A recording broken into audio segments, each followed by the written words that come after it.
why you're doing the challenge, how our school got to be a Leader in Me school, just a little bit of background. And my hope is you guys as adults will kind of get the vibe going and get some more people excited about this. We were on such a good track before COVID happened. We had 12 families when we first did this. We had 12 families that did the challenge, and we had a bigger celebration. I so appreciate you guys being here and things like that, but then COVID hit, and then we couldn't do it. And so now we've got to get all that going again, because you'll start seeing some really neat things that we've been doing at our school. So if you will be the mighty and spread the word a little bit for us. First I want to introduce myself. I'm Tina Zureick. I'm a second grade teacher. Have been here at Yealey for 15 years. And I'm one of the Leader in Me coordinators. So when we started, Mrs. Turner came to me and said, hey, can you head this kind of up? So I started it, and then I've also recruited Mrs. Stout, who's a second grade teacher. So she helps me now with the coordinating part, because it's a lot that goes on. And once you start seeing this, it's a lot for one person to do, and what we're accomplishing here. So we started the journey probably, I think we're right now in our 5th year of Leader in Me. And the Leader in Me program is something that was started in North Carolina at A.B. Combs. And the principal there was looking for something to make her school stand out. And she went to Stephen Covey's 7 Habits of Highly Effective People. And she said, hey, do you think kids can learn this? And that's where the Leader in Me came out of. She took that school and she took these habits and started teaching kids. And so the idea is we now turn our school over to our kids and trying to get them to be leaders of their own school and have ownership and things like that with their school. So I have these books here too. If anybody wants to check them out, just let me know. There's some sitting over there. You're welcome to take them. This is a really easy read, and you don't have to be an educator to read it, but it kind of walks you through how that process happens in a school. And this, of course, is more for the adults and and using it for yourself. And we all got trained on this before we started turning it over to the kids. So I just want to take this few minutes here and show you this slideshow that we put together and show you some of the great things that are going on here at Yealey. I'm saying here, I know I'm not really here, but you know what I mean. This is something we started this year, and I don't know if your kids have told you about this, but this is the 4th Wednesday of the month in the morning. We have now put the kids with upper grade mentoring. So our 2nd grade pairs with 5th grade, our 1st grade goes with 4th grade, kindergarten is with 3rd grade, and basically what it gives the opportunity is this is one of our older 5th graders going through and working with one of the 2nd graders with our habits. So they have a lesson, so they get a chance to teach. So they've been learning the habits, and they've been in school long enough with the process being 5 years. They've had it since they were kindergartners or 1st graders. And so this is the thing they go through, and it's really neat to hear them sit next to each other and the leader, the 5th grader, go through and talk about what is proactive. And they've got little scenarios, and they'll talk to the kids about, were you proactive or reactive? So that's something new that we've implemented this year, giving those older kids a chance to mentor and teach our younger ones about the habits too. Our double special teachers, all of our special teachers, we have what's called a double special. So one time a week, we have an extra special. And those teachers have embraced also those 7 habits. And they have the whole grade level together, and they do some kind of habit lesson. So we're not just getting it in our classrooms, but our special teachers are also taking time to make sure these kids are really learning about the habits, and it's being integrated throughout the school. And that was new too this year. These are just a few things that our leaders have done in the past years. So this was, we have these kids here, they're already in middle school. They were called our Lighthouse Team. And so we have a junior Lighthouse Team. And it's kids from different grade levels. And they get together with our guidance counselor and Mrs. Stout. And they kind of look at different problems in our school or different things that they want to initiate. And so it's kind of neat because these kids are determining what's going on. Well, they started talking about just different things as far as people having clothing and things like that, and they put together a clothing drive. So they were on the announcements, and they were talking about bringing these clothes. And you can see here in the picture, these are all the clothes. And they challenged each grade to bring in so many, and they told them, hey, if you bring in the total, then you get to have a pajama day. So they dictated all of that.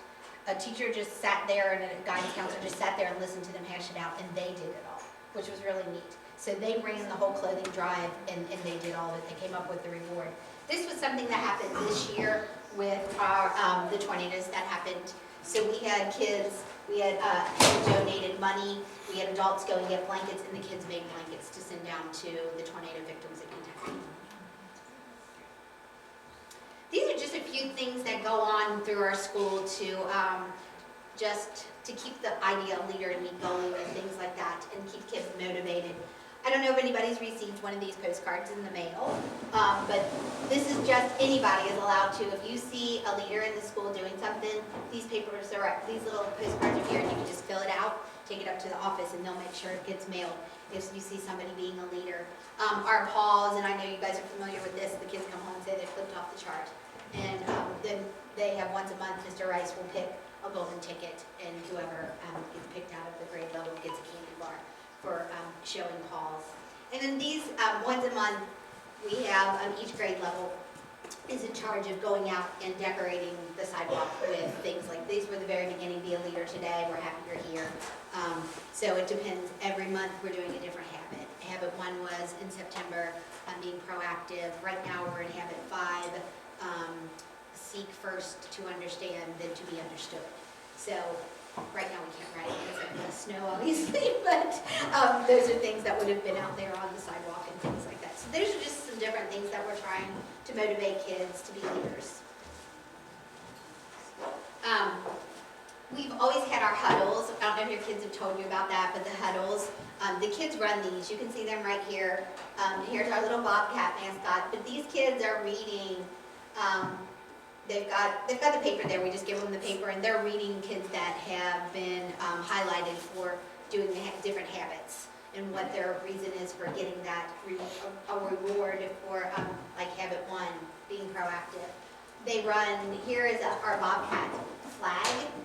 We say the Bobcat Pledge every morning, and some 5th graders a couple of years ago said, you know, we say the pledge to the flag, Pledge of Allegiance, and we're just saying the Bobcat Pledge to the air, and they designed this flag. They did it at recess one day, and they gave it to our principal and said, hey, can we get a flag? And we found the money and the flag. So it was really neat. They're in middle school now, but they designed that flag because it, you know, and didn't take an adult to tell them. They just said, that's kind of weird. We do this and we do this pledge, but we're not pledging to anything. So they designed the flag, which is really neat. These are our huddles, and because of COVID, we've had to do them outside. So Mr. Dunlap is up on the roof doing this, but it's, you know, all the grade levels are out there, and it's just a time for us to come together as one whole school in the community. We do it once a month, and it's just a chance for us to celebrate kids who have met goals, to celebrate kids who have been leaders, and just give shout outs to those kids that are doing different things like this. These are just a few comments. We had some, a couple years ago, we had some people from other schools come, and they got to see our huddle, and they got to be taken around our school by our Lighthouse Team, and the Lighthouse Team was able to show them all the things that we're doing in our school and things like that. So these are just a few notes from people that came that are from other schools that got to come and see what we were doing. Oops. We have, this is our Lighthouse Team that I was telling you about. So we have kids from each grade level in the Lighthouse Team, and they meet once a month, and they work on issues at school, but they have to go through a pretty long process. So they have to do an application, and then they actually go through an interview process. Our guidance counselors interview them. We, as adults, have come up with interview questions. So it's really good skills for those kids to be learning. I know a couple years ago I had a little one who came, and she came back from the interview, and she was in tears because she was really nervous, and she said, I did terrible. And, but it was a good experience for her because then the next year she tried again and she made it. So, you know, I know that's a lot for little kids, but that's how we make leaders out of them. And understand those things are going to happen. We as adults have those things, going in for a job interview and things. So it's kind of neat. So they all have to do this interview. Sorry, I'm going to trip on this. To be accepted into being in the Lighthouse Team. This is something that our Lighthouse Team actually did. We have these suggestion boxes now around our school. So the Lighthouse Team a couple years ago said, hey, we need a spot for people in our school to be able to give us suggestions. So the Lighthouse Team empties those suggestion boxes and sees, you know, if there's any ideas about things that can improve our school. But they came up with wanting these suggestion boxes. The Lighthouse Team did. These are the young kids. And they then worked basketball games, the concessions, to raise the money to be able to put those boxes in. So we didn't just give them the money, they found a way to get that money. These are other jobs that we have. We have school-wide jobs.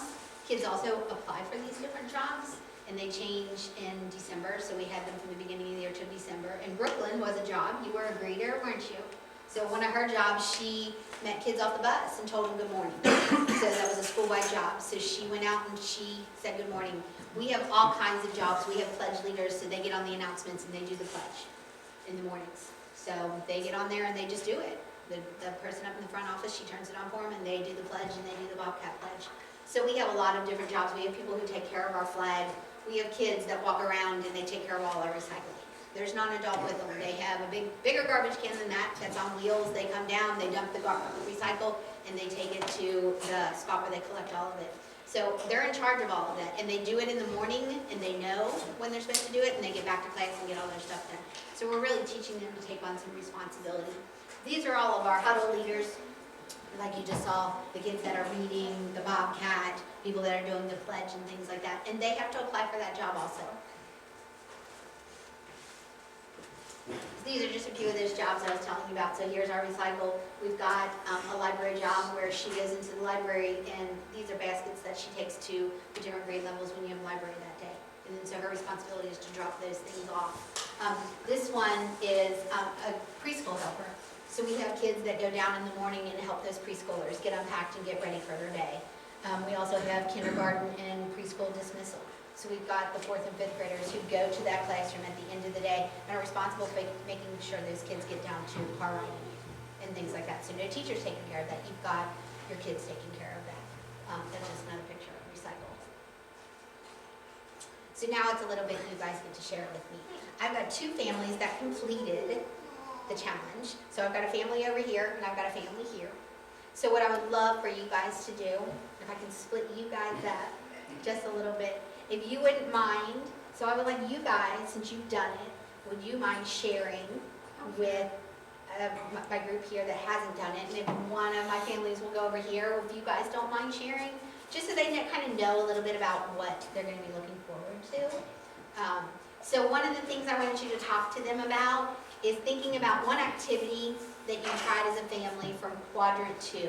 So one of the things that Stephen Covey will talk to you about is how you divide your time up in quadrant 1, 2, 3, and 4. And 2 being the ones that are your important but not necessarily urgent. Quadrant 1 are things that are urgent, that you need to do, that are important, like going to your job. You can't say, I just don't think I'm going to do that today. But quadrant 2 is that area where probably where we all could spend a little bit more time. It's that things of the idea of using habit 3, putting first things first. You know, instead of watching that TV program, could I go play a game with the kids? Could I, you know, and I know that's hard. So if you guys don't mind talking to them about that, one thing that you thought about from quadrant 2 that you made a change. You said, okay, we should spend a little bit more time here. And then thinking about what habit did you find made the biggest impact for your family? So if you'll share that with, the people who are just now starting it. And then anything that you, and anything else you want to share with them that are just starting it, okay? And then maybe something that you would say to somebody to get them involved in it, okay? So it's kind of a time for you guys to share what you learned from it. I don't have stages with these questions, but their sentence, you know, kind of conversation starters. So if you guys don't mind sharing a little bit, and I know even if you didn't finish it all, there's still something that you can share with that. So if you guys don't mind, since you're my 2 families that haven't done it, if you don't mind, and if the kids want to go and play, that's fine too. If you want to stay, and like I